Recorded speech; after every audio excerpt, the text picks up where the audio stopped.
우리는 지난 시간 이 사도 바울의 3차 전도 여행 첫 시간에 이 성령에 대한 이야기를 함께 나누었습니다. 특별히 이 3차 전도 여행이 시작함과 동시에 한 인물이 등장하죠. 이 아볼로라는 인물이 등장합니다. 이 성경에는 매우 능통했던 사람이었지만 정작 성령에 대해서는 무지했던 아볼로. 그래서 브리스길라와 아굴라가 그를 데리고 가서 이 성경을 새롭게 깨닫게 하면서 그때부터 이 아볼로가 새 힘과 능력을 가지고 사역을 하게 되어졌다고 말씀드렸습니다. 그리고 사도 바울이 에베소에 있는 성도들, 이미 예수 그리스도를 믿는다고 하는 그 성도를 만났을 때에 했던 그 첫 질문 무엇이었습니까? 너희가 믿을 때에 성령을 받았습니까? 이 질문을 했고, 전혀 우리는 성령에 대해서 알지 못했습니다. 그렇게 대답을 들은 사도 바울은 그들에게 설명을 한 후에 또 그 말을 듣고 그들이 침례를 받게 되어지고, 그때 놀라운 성령이 그들에게 임하게 되어지며 놀라운 성령의 능력과 역사를 경험하게 되어졌던 사건들을 함께 살펴보았습니다. 성령 침례와 함께 이러한 일들이 일어나게 되었던 것인데요, 사도 바울이 그들에게 안수했을 때에 그들의 입술에서는 방언이 터졌고 또 그들에게 예언이 쏟아졌으며 또 성령의 충만함을 입어 성령의 은사들을 경험하게 되었습니다. 이것이 예루살렘에서 제자들이 경험했던 오순절 성령 강림 사건에 이렇게 비교해서 소위 에베소 성령 강림 사건이다, 이렇게도 이야기를 하는데요. 사랑하는 여러분, 성령의 역사는 지금도 계속되고 있는 줄 믿으시길 바랍니다. 우리가 주님 앞에 드리는 모든 예배마다 아직 주님을 만나지 못한 자들이 성령의 인치심, 곧 성령 침례를 경험케 되기를 간절히 소망합니다. 또 우리 드리는 이 예배마다 성령의 충만함으로 매 순간마다 매번 드려지는 예배 때마다 놀라운 성령의 은사가 나타나고 또 놀라운 성령의 열매들이 맺혀지기를 주님의 이름으로 축복합니다. 아멘. 이런 일들이 지금 이 순간에도 일어나는 줄 믿음으로 우리가 고백하며 나아갔으면 좋겠어요. 이 신앙생활이 고상하게 여러분 이 자리에 강연 들으러 온 것 아니잖아요. 좋은 말 들으러 온 것 아니잖아요. 하나님의 임재 가운데 나와서 하나님의 임재를 경험하며 놀라운 성령의 풍성한 은혜가 이 시간 경험케 되어지는 그런 복된 예배가 되어지기를 주님의 이름으로 축복합니다. 아무리 교회를 오래 다녔어도, 아무리 오래 예수님을 믿는다 하였어도 성령의 임재와 역사를 경험하지 않고서는 능력으로 살아갈 수가 없어요. 뿐만 아니라 실제 성령의 역사를 경험하게 되어질 때에 그 성령의 역사가 나에게 임하게 되어진 사건, 내 속에 일어나는 그 놀라운 충격과 변화는요, 성령을 경험한 사람만이 알 수 있습니다. 그 은혜 경험한 사람이 알아요. 아무리 설명을 해도 경험하지 못하면 무슨 말을 해도 이해하지 못합니다. 여러분, 여러분의 신앙생활은 어떻습니까? 지금 여러분의 신앙생활이 힘이 없고 능력이 없고 그냥 그렇게 매 주일마다 흘러가고 있지는 않습니까? 놀라운 성령의 역사가 펼쳐지는 말씀을 읽어도 크게 감동되어지지 않고 와닿지 않고 특별하게 이 성령의 역사와 나와는 별 관계가 없어 라고 그냥 흘러보내고 계시지는 않습니까? 왜 그럴까요? 왜 그럴까요? 몰라서 그렇습니다. 경험하지 못해서 그래요. 여러분, 신앙생활이라는 것이 그냥 얌전하게 앉아서 고상하게 그냥 강연 듣는 것 아니에요. 여러분, 초대교회 성도들을 보십시오. 예수님의 제자들의 모습을 보십시오. 그들의 믿음, 그들의 신앙은 고상하게만 보여지지 않습니다. 그들은요, 그들이 가졌던, 그들에게 주어졌던 믿음과 그 신앙을 행동으로 보여주고 삶으로 증명했던 그 초대교회 성도들의 모습을 우리는 사도행전을 통해 발견하게 됩니다. 그들이 그렇게 할 수 있었던 것은 단 하나, 따라해 봅시다. 성령을 경험했기 때문에. 다시 한 번 더, 성령을 경험했기 때문에.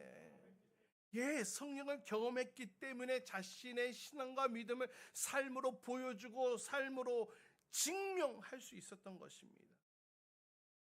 우리 사도행전 1장 8절에 너에게 성령이 내리시면 너희가 권능을 받고 예루살렘과 온 유대와 사마리아에서 마침내 땅 끝까지 이르러 내 증인이 될 것이라고 말씀하셨죠. 여러분, 땅 끝까지 증인이 될 수 있는 것은 뭐라고요? 성령이 내리시면, 성령이 임하시면, 성령이 거하시면 그 성령의 능력을 받게 되어짐으로 증인이 될 수 있다는 것입니다. 아무나 증인이 되는 것이 아닙니다. 내가 하고 싶다고 되는 것이 아닙니다. 이 성령의 역사, 성령의 능력을 경험한 사람이 증인이 될 수 있다는 거예요. 여러분, 이렇게 성령의 역사가 사람을 변화시켜요. 이 성령의 역사가 이들을 새롭게 했습니다. 이 12 제자들이 그들의 삶 가운데 경험했던 것입니다. 3년 동안 예수님과 함께 먹고 마시고 자고 또 메시지를 듣고 예수님의 놀라운 기적을 경험했습니다만, 그들이 경험했던 것은 어쩌면 목마른 구원일지도 모르겠다는 생각을 하게 됩니다. 그러나 예수님이 승천하시면서 내가 너희에게 보내줄 보혜사 성령이 올 것이다. 결국 그들이 오순절 그 마가의 다락방에서 모여 함께 기도할 때에 성령님이 오셨고 그들은 성령님을 체험하게 되었습니다. 성령의 바람같이 임하는 것을 경험했고 불같이 임하는 것을 경험했어요. 또 그들 안에 성령이 충만한 것을 느끼게 됩니다. 그렇게 성령의 인도하심 따라 말하기 시작했고, 그래서 더 이상 그들은 방 안에만 머물 수 없게 되어져 그들은 그동안 꼭꼭 걸어 잠궜던 문을 활짝 열고 이제 세상을 향해 예수 그리스도의 증인으로 나아갔던 것을 보게 됩니다. 여러분, 우리 교회 제1의 목표가 무엇입니까? 영혼 구원하여 제자 삼는 이 사명, 우리 교회 가장 첫 번째 목적 아니겠습니까? 근데 여러분, 이 사명은 그냥 감당할 수 있는 것이 아닙니다. 한번 따라해 봅시다. 성령을 받아야 합니다. 성령을 경험해야 합니다. 성령의 충만함을 체험해야 합니다.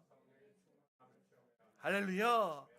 영혼 구원하여 제자 삼는 이 사명 감당하기 위해 성령 받아야 돼요. 성령 경험해야 돼요. 성령을 체험해야 합니다. 우리는 단순히 예수 그리스도를 나의 구주로 영접하여 하나님의 자녀가 된 수준에서만 끝나는 것이 아니라 이제 한 걸음 더 나아가 성령이 임하심으로 그 권능으로 땅끝까지 증인으로 살아가야 할 줄 믿습니다.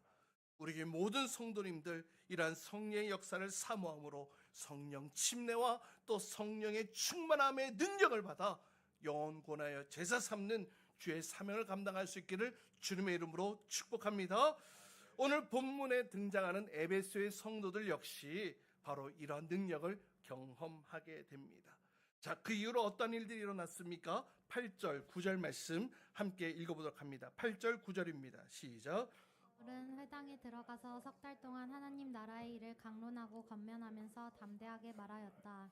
그러나 몇몇 사람은 마음이 완고하게 되어서 믿으려 하지 않고 온 회중 앞에서 이 도를 비난하므로 바울은 그들을 떠나 제자들을 따로 데리고 나가서 날마다 두란노 학당에서 강론하였다. 자, 이 12명의 사람들, 성령을 경험하고 성령을 받은 사람들이었고 또 방언과 또 예언의 능력을 체험하며 성령의 임재 가운데 나아갔던 사람들이었습니다.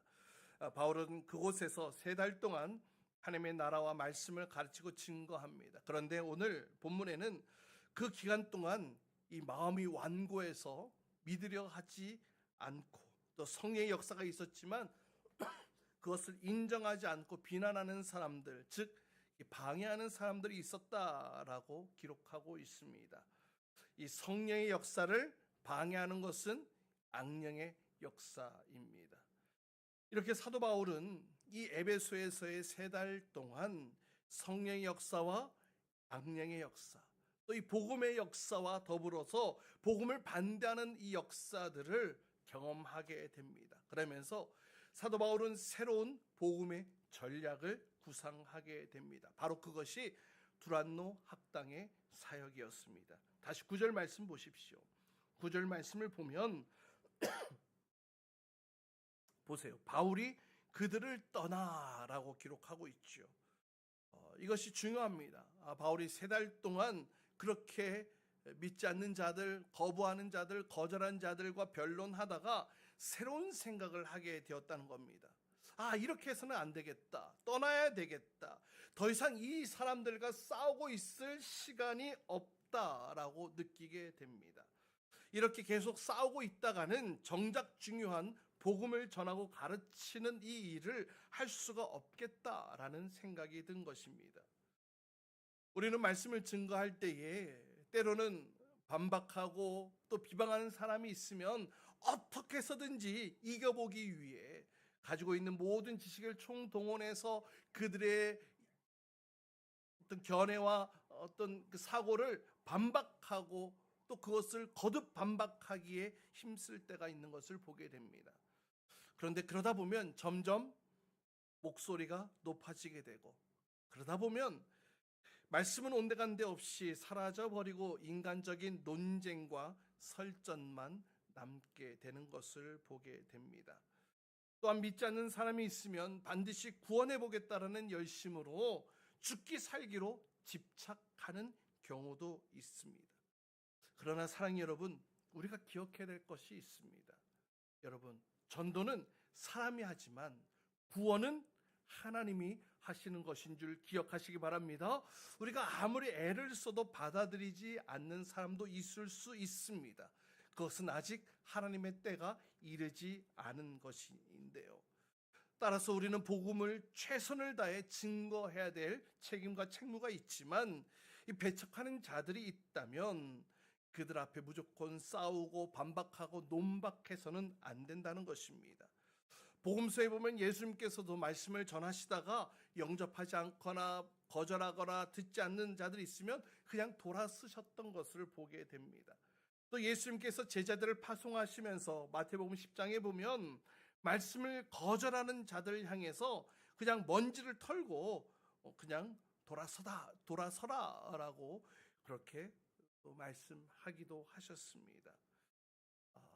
영접하지 않고 받아들이지 않는 사람이 있으면 그냥 돌아서라. 여러분, 이것이 복음 전파를 포기하고 맡기신 사역을 포기하라는 말씀입니까? 결코 아닙니다. 결코 아닙니다. 이 말씀의 진정한 의미는 주의 말씀을 배척하는 자들과 싸우느라 그 귀한 시간을 낭비하지 말고 계속해서 새로운 사역들을 진행해 나가라라는 말씀인 것입니다. 지금 이 땅에는 여전히 복음을 듣기 위해 기다리고 있는 사람들이 많다는 거예요. 그래서 마가복음에도 예수님께서 믿지 않는 자들을 그냥 뒤에 남겨두시고 새로운 곳에 가셔서 말씀하시고 전하시고 가르치셨다라는 기록을 하고 있는 것을 보게 됩니다. 물론 어떤 때는 우리가 변론해야 될 때도 있고 투쟁해야 될 때도 있을 것입니다. 하지만 그보다 더 중요한 것이 있다는 거예요. 더 중요한 것은 바로 우리에게 맡겨주신 새 일, 하나님이 맡겨주신 새 일. 사랑하는 여러분, 우리의 인생이 반대하고 막아서는 그 일보다는 우리에게 맡기신 그 일을 하기 위해 우리는 쓰임받아야 할 줄 믿습니다. 그 일에 우리는 사용되어져야 돼요. 그것이 무엇이냐면 따라해봅시다. 예수 그리스도의 복음을 전하는 일. 할렐루야. 우리는 이 일에 부름받았고 이 일에 쓰임받아야 됩니다. 이 일에 우리는 사용되어져야 됩니다. 내가 반대하지 않고 투쟁하지 않으면 이 사회가 다 썩어버릴 것 같은 그런 걱정이 드십니까? 아니요. 하나님께 맡기십시오. 나에게 주어진 역할, 맡기신 사명을 내가 감당하며 나갈 때에 그 밖에 모든 것들은 하나님께서 책임져 주실 것입니다. 오늘 사도 바울을 보십시오. 그동안 사도 바울을 가는 곳곳마다 논쟁하고 토론하고 변론하는 일, 이 사도 바울의 어떤 트레이드 마크처럼 그 일들을 하지 않았습니까? 그런데 오늘은 그렇게 싸우는 자리에 있기보다 이제 조용히 그들을 떠나기로 결정하게 됩니다. 그리고 나서 그 제자들을 따로 데리고 가서 말씀을 가르치는 일에 집중하게 되어지죠. 믿는 사람들을 훈련시켜서 방향을 새롭게 하여 사역을 펼쳐감으로써 이 복음 사역이 중단되지 않도록 한 것입니다. 바로 이것이 두란노 학당의 사역의 시작입니다. 사도행전 13장에 보면 이 안디옥 교회가 이 성령의 음성을 듣고 바울과 바나바를 따로 세우는 장면이 나오게 됩니다. 사실 이 안디옥 교회에서 바울과 바나바를 따로 세운다는 것, 그것은 말도 안 되는 일이었습니다. 왜냐하면 담임 목회자도 같았던 이들을 선교사로 파송하여 다른 지역으로 보낸다는 것, 교회로서 쉽지 않은 결정이었을 것입니다. 그럼에도 불구하고 성령의 음성에 순종하여 이들은 그 교회 지도자를 순종하여 파송하게 됩니다. 그랬을 때 그 결과가 어떻게 나타나게 됩니까? 이 전도 여행을 통하여서 이 복음이 유대 땅 안에만 머물러 있는 것이 아니라 사마리아를 건너서 소아시아를 넘어서 그리고 이제 유럽과 곧 땅끝까지 확장되어지는 놀라운 복음의 확장이 일어나게 되어졌습니다. 할렐루야! 세상을 변화시키는 것은 소수의 구별된 사람을 통해서 일어나게 됩니다. 많은 사람들을 통해서가 아니라 소수의 구별된 헌신된 사람들을 통하여서 하나님께서는 당신의 세계를 확장시켜 나가십니다. 그래서 예수님께서는 12제자를 택하셨고 오늘 사도 바울도 성령을 경험한 12명을 택하여 그리고 두란노 학당이라는 곳에서 그들을 훈련시키기 시작합니다. 여러분, 두란노 학당이 무엇을 하는 곳입니까? 에베소에 있는 아주 큰 아카데미와 같은 곳이었습니다. 이 두란노라는 것은 사람 이름이었어요. 당시에 존경받는 훌륭한 학자였는데 그 사람의 이름을 따서 두란노 학당이다 이렇게 이름을 붙이게 된 것입니다. 사도 바울은 이 장소를 빌렸습니다. 다른 이런 번역본에는 오전 10시부터 오후 4시까지 그 장소를 사용했다라는 기록도 있는데요. 그래서 그곳을 빌려서 소수의 부름받은 사람들을 훈련시키고 또 세워나가는 그런 공동체 생활을 했던 것입니다. 그곳에서 무엇을 했습니까? 또 다시 9절을 보겠습니다. 9절을 보십시오. 제자들을 따로 데리고 나가서 날마다 두란노 학당에서 뭐 했다고요? 강론했다. 날마다 강론했다라고 기록하고 있죠. 일주일에 한 번 했다, 2번 했다, 아니요, 매일 날마다라고 기록하고 있습니다. 매일 집중 훈련했던 것입니다. 여러분, 일주일에 단 한 번 교회 나오는 것으로 여러분 믿음의 훈련이 된다고 할 수 있겠습니까? 여러분, 세상에서 세상의 방식대로 또 내 마음대로 그렇게 살아가다가 일주일에 단 한 번 1시간 말씀을 듣고서 삶이 변화될 수 있겠습니까? 태도가 변화될 수 있겠습니까? 아니요, 불가능합니다. 여러분, 말씀 안에서 변화가 일어나려면 매일 말씀 앞에 거해야 됩니다. 다시요. 여러분, 말씀 안에서 변화가 일어나려면 매일 말씀 안에 있어야 하는 것입니다. 할렐루야. 말씀 안에 날마다 훈련 받아야 돼요. 여러분, 우리 자녀들 세상 학문 이 교육시킬 때 어떻게 합니까? 주 5일 매일 학교를 보냅니다. 그것도 부족해서 하루에 몇 시간씩 또 학원을 보내고 과외를 하고 그러지 않습니까? 반면에 신앙교육은요, 일주일에 단 한 번, 그저 길어야 1시간, 1시간 반, 그것으로 여러분의 자녀들이 믿음이 있기를 바라는 것, 그것 요행 아니겠습니까? 여러분, 매일매일 자녀들을 위해 기도하고 말씀으로 가르쳐야 할 줄 믿습니다. 그럼 어떻게 날마다 말씀을 가르치고 배울 수 있겠냐라는 거예요. 여러분, 바로 그것이 큐티인 것입니다. 매일의 말씀을 묵상하는 거예요. 바쁜 일상 속에서 조금씩이라도 말씀으로 도전받고 말씀으로 훈련하는 것, 하루에 20분, 30분 시간 내어서 내가 성경을 읽고 말씀을 묵상하는 것. 그래서 우리 교회에서는 매일 큐티 영상 그리고 성경 읽기 영상을 통해서 여러분의 신앙생활이 매일매일 말씀 안에 있도록 돕고 있는데요. 여러분, 카톡을 올려드리는 그 말씀 그냥 지나치지 마시기 바랍니다. 꼭 오전이 아니더라도, 꼭 오후가 아니더라도, 꼭 놓쳤더라도, 자기 전이라도 그 말씀으로 여러분의 삶 하루하루를 세워나갈 수 있기를 주님의 이름으로 축복합니다. 그렇게 사도 바울은 2년 동안 12명을 데리고 한 장소에 머물며 훈련과 교육을 하게 됩니다. 그렇게 매일 훈련받은 결과 어떤 일이 일어납니까? 10절입니다. 우리 10절 말씀 함께 읽습니다. 10절 시작. 동안하였다. 아시아에 사는 사람들은 유대 사람이나 그리스 사람이나 모두 주님의 말씀을 듣게 되었다. 네, 아시아에 사는 사람이나 또 유대 사람이나 그리스 사람이나 모두 주의 말씀을 듣게 되었다.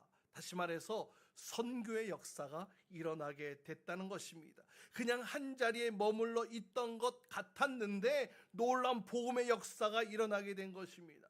그동안 사도 바울이 1차, 2차 전도여행을 통하여서 많은 지역을 열심히 돌아다녔지만 사역하고 복음을 전함에 있어서 분명 육신을 지닌 시간적 또 어떤 공간적 또 육체적 한계에 그들은 사도 바울은 그 한계에 머물 수밖에 없었습니다. 그러나 많지는 않지만 이 소수의 정예화된 이 공동체를 통해 오늘 복음의 역사가 놀랍게 일어나게 되는 것을 보게 됩니다. 저는 우리 교회가 바로 이러한 교회가 되기를 간절히 소망합니다.